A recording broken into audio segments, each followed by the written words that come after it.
শান্ত ID থেকে আপনি লিখেছেন, হজ করতে গিয়ে অনেকে প্রচুর ছবি তোলেন, এটা কি জায়েজ?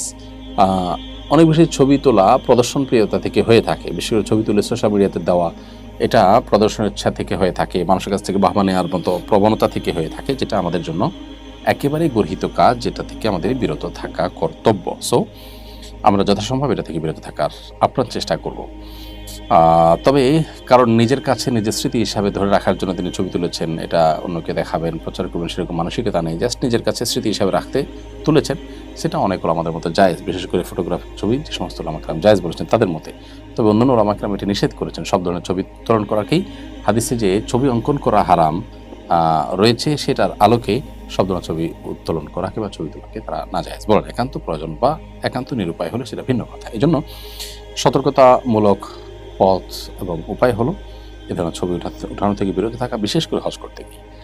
সরকার ধর্ষণের মামলা জামিন অযোগ্য করতে চাইছে। সমস্যা হলো, আদালতে ধর্ষণ সত্যিকারের মামলা যেমন হয় তেমনি প্রতিপক্ষকে ফাঁসাতে ভুয়া মামলাও হয়। ধর্ষণের মামলা জামিন অযোগ্য হলে অনেক নিরপরাধ মানুষকে কারাগারে কাটাতে হতে পারে। সত্যিকারের ধর্ষিতারা যাতে ন্যায্য বিচার পায় এবং নিরপরাধ কেউ যেন ফেঁসে না যায়, এজন্য কী পন্থা অবলম্বন করা যেতে পারে?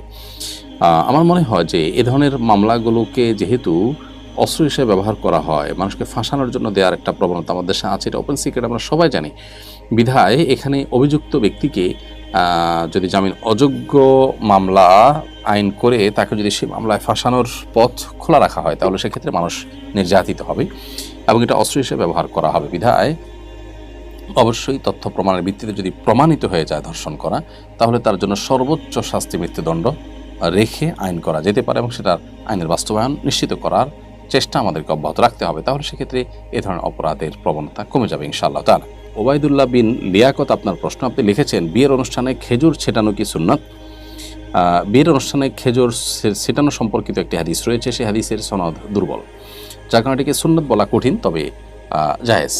কেউ চাইলে এটাকে ছেটাতে পারেন, আবার কেউ চাইলে হাতে হাতে দিয়ে দিতে পারেন। তবে হ্যাঁ, বিয়ের আগে অনুষ্ঠান সম্পন্ন হওয়ার পর মিষ্টান্ন খাওয়া বা মিষ্টিমুখ করানো, খেজুর খাওয়া, এটি সাহাবীদের আমল দ্বারা বা বিভিন্ন হাদিস দ্বারা সাবিত এবং সাব্যস্ত আছে। তবে ছিটিয়ে দিতে হবে এমন কোনো কথা নেই এবং সেটি হাদিসের আলোকে সাব্যস্ত হয়, নিজে ছিটাতেই হবে।